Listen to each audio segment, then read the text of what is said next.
Järgnevalt mängib kandlil Eesti rahvapillimees Kandli Juss, päris nimega Johannes Rosenstrauch, Stockholmis 20. aprillil 1956. Teopoisi künnilaul, lauluviis pärit teoorjuse ajast.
Kuulsime just mängimas kandle virtuoosi Johannes Rosenstrauchi, rohkem tuntud ka kui Kandle-Jussi, kes siis oli pärit Virumaalt Kadrinast. Kandle-Jussi nime sai ta just Torupilli Jussi järgi, kellega ta sai esimesel ringreisil kokku ja otsustas ka endale hüüdnime või lavanime täpsemalt siis võtta.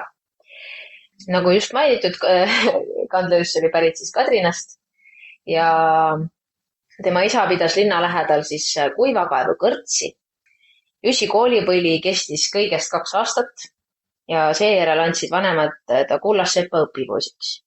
Ta oli 8-aastane, kui isa ostis talle Rakvere turult 65 kopika eest väikese kandle ja pudeli viina eest lubanud müüjad poisile kätte näidata, kuidas mängimine käib. Viin joodi ära, aga õpetamisest ei tulnud ikkagi midagi välja. Ja poiss pidi ise kandest jagu saama ja see läks tal hästi korda. Täiskasvanuks saades töötas Juss raudteel üle 12 aasta. Ta oli konduktor, vanemkonduktor, rongijuht ja vagamisvagunisaatja. Ja pillimängu ta ei unustanud. Tal oli raudteel alati kannel kaasas. Esimese maailmasõja ajal aga viibis ta Vene vägede autojuhina Kaukaasia rindel ja ka seal oli tal kannel kaasas. Kui ta kodumaale tagasi jõudis, teenis ta elatist jällegi raudteel, aga proovis ka kätte ehitustöölisena, kinomehaanikuna ja klaverihäälestajana. Pidevat rakendust kandlemängijana just leidis siis Kandle-Juss Tallinna Võimlemise instituudi juures, mille oli asutanud Ernst Idala 1931. aastal. Instituudi õppeprogrammi kohustuslik osa oli rahvatants, mille saatemuusika eest kandis hoolt Kandle-Juss. Ja kandelugudega esines ta ka raadiosaadetes. Ilmselt oli ta üks esimesi Eesti rahvapillimehi, kes üritas siis elukutselisena läbi lüüa. Kuid 1944. aastal põgenes siis Vene okupatsiooni eest Kandle-Juss Rootsi ja 47. aastast elas ta siis Örepuros. Aga raha teenis ta siis kohaliku Scania saapavabriku töölisena. Kuid kandlemäng ei ununenud tal ka Rootsis elades, kuid seal mängis ta rohkem siis enda lõbuks ja sõpradele. Esinemisi laiema publiku ees, aga tuli harvem ette. Nagu mainitud, oli Kandle-Juss ise õppija ja Voldemar Kures kirjutab. Ta on rahvapillimees, rahvamuusik, nii-öelda jumala armust. Helilooja Adolf Vedro on võrrelnud Jussi rahvapillimehena mustlasviiuldajatega Ungaris. Ei tunnista neid noote, omavat aga erakordse musikaalse andekuse, kuulmise ja tehnika. Ja siia vahele kuuleme ka ühe Kandla Jussi enda kirjutatud loo. Kandli Jussi polka.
Eesti kultuuriavalikkus sai Kandla Jussiga tuttavaks siis 1927. aastal ühel paljudest Eesti Vabaõhumuuseumi rahvamuusikakontsertidest, mida korraldas August Pulst. Oma pilliga oli kannataja kaastegev Eesti Vabaõhumuuseumi 1., 2., 3., 4. ja 5. ringreisil 1987. ja 1928. aastal ning Muusikamuuseumi 1., 2. ja 3. ringreisil 32. ja 33. aastal. Nii esines Juss kokku 8 ringreisil, 200 saalis, 381 ettekandel. Need andmed siis pärinevad August Pulsti enda üleskirjutustest. Peale ringreise Kandla Juss siiski raudteele tagasi tööle ei läinud ja Kandlamängija Jussile peamiseks tegevusalaks. Tema elude kõrgpunktidena tõusevad esile suured rahvakunstipidustused kodumaal, Soomes ja Saksamaal. Näiteks 37. aasta juulis käis ta koos Võimlemise instituudi 28-liikmelise rahvatantsurühmaga Saksamaal. Esinemised toimusid Hamburgis ja Düsseldorfis ja isegi Berliini olümpiastaadionil, mille 130 000 istekohta olid viimseni täidetud. Elu jooksul oli Kandla Jussil 3 kannelt. Milline oli esimene, seda võib ainult oletada, sest et sellest ei ole säilinud ühtegi fotot. Hiljem mängis Kandla Juss bassikeeltega viisikandlel, mida tunnistavad helisalvestused ja ka fotod.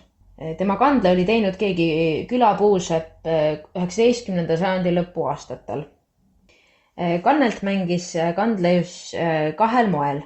Istudes asetas ta pilli lauale ja vahel ka püsti seistes, siis oli tal pill rihmaga kaelas, horisontaalses asendis.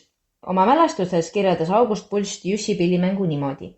Kandla Juss mängis tavaliselt sõrmedega, et aga sõrmenahad seejuures ei katkeks, põletas ta need sageli tikutulel.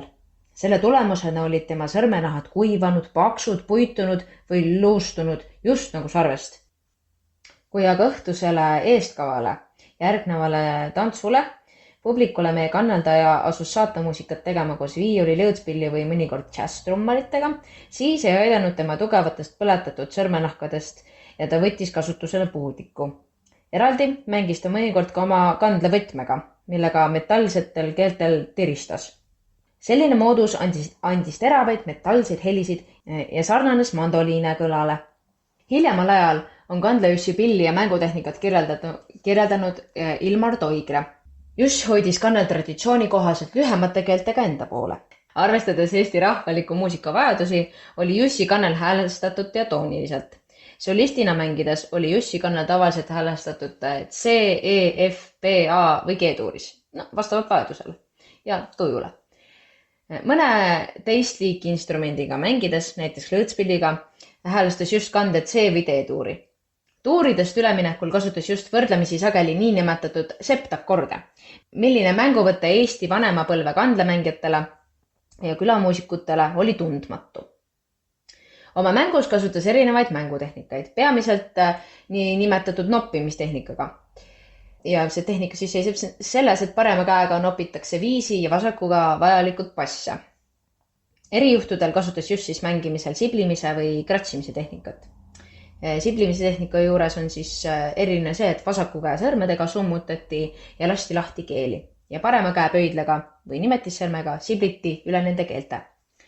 Veel tarvitas just näiteks mandoliini tehnikat või mängis kannet kampfoliga kaetud puust pulgaga keeli üles-alla nii-öelda kratsides. Need tehnikad olid ilmselt võõrsilt laenatud ja tema enda algatusel kandle mängimiseks kohandatud. Ka Alfred Kuusi 1983. aasta artikli teises osas on täpne kirjeldus Johannes Rosenstrauchi mängustiilidest. Eriti pakub huvi kandlejussi 4. Hawaii moodi mängustiili kirjeldus. Ei ole teada, kas Alfred Kuus kohtus kunagi isiklikult kandlejussiga, kuulas tema raadiosaated või rääkis hoopis Hilmar Toigriga. Alfred Kuus siis oli samamoodi kandlemängija, kes siis põgenes sõja ajal hoopis Kanadasse ja oli siis nii-öelda väliseesti kandeldaja. Ja Kuus on kirjutanud niimoodi. Kandlejuss kasutas erinevaid mängutehnikaid. Ta oli kodus nii siblimis- kui katmistehnikas kui ka noppimistehnikas. Lisaks sellele tarvitas ta veel mandoliini tehnikat. Mitmed tuntud kanneldajad tarvitavad eelpool mainitud mänguviise. Küll oli omapärane tema Hawaii tehnika vanal Eesti kandlel. Ta häälestas keeled vastavatesse toonidesse ja metallesemega, sageli õlleklaasiga, keeli libistades saavutas vibreeriva häälekõla. Oma pilli häälestas kandlejus alati kuulmisjärgi ja tema repertuaari enamuse moodustasid siis polkad, reilendrid, labajalavalsid, rahvalike laulude ja rahvalike koorilaulude instrumentaalversioonid. Siinkohal võime ka kuulata Mu meelen kuldne kodukottus.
Kandlejuss oli ka teada-tuntud naistemees ja ta pani alati silma peale mõnele noorele neiule, kes siis piletijärjekorras seisis enne kontserti ja näiteks peale kontserti siis ka tantsuplatsil haaras mõne neiu endaga tantsima ja kaasa ja mängis alati ju neile tantsuks. Näiteks 3. ringreisil juhtus selline lõbus seik, kus Juss terve õhtu küll üritas ettekandjatega seal juttu teha ja endaga kaasa meelitada, aga need ei võtnud keegi vedu.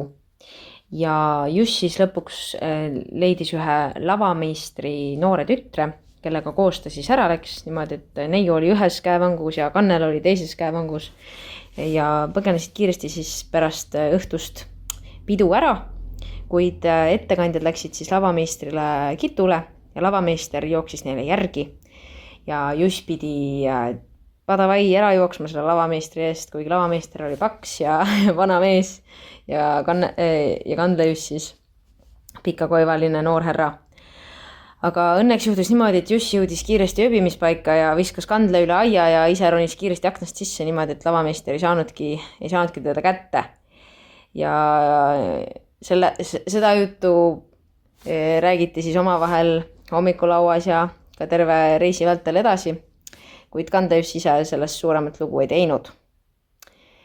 Võib-olla suurem olulisem mainida on siiski see, et Jussil oli ka naine ja laps kodus, samal ajal kui ta ringreisil käis siis pilli mängimas. Ja naine sai ka muidugi teada, et Jussil siis kõik need naised olid ja sattuski niimoodi, et Juss enam pärast kontsertreisi siis tööle ei naasenudki, vaid jäigi siis koduseks ja koduperenaiseks, et naine pidi siis lihtsalt rohkem tööd tegema. Ja August Pulst soovis ka ise Kandlejussi salvestada, kuid Juss ütles selle peale, et mis sa tast ikka salvestad, et siis ei kutsuta teda enam pilli mängima ja kaotab oma selle väiksegi leiva seal koduperenaiseks olemise kõrvalt ära. Ja niimoodi August Pulst ei jõudnudki teda siis salvestada. Kuid hiljem Rootsis käidi teda salvestamas küll ja meil on õnneks säilinud väga palju materjali Kandlejussi mängust, mida on ka noodistatud ja mida saab ka kindlasti, mida saavad kõik õppida. Siia lõpetuseks võiks kuulata veel ühe Kandlejussi poolt mängitud pala. Jäägu see teid saatma siis oma unistustes Kandlejussist ja oma ettekujutustes. Kindlasti ärgitan teid kõiki rohkem Kandlejussi kohta uurima ja lugema ja tema muusikat rohkem kuulama. Ja mina sa tea, võib-olla juba varsti suurtel lavalaudadel kuuleme tema muusikat. Polka, Iiu Aadu.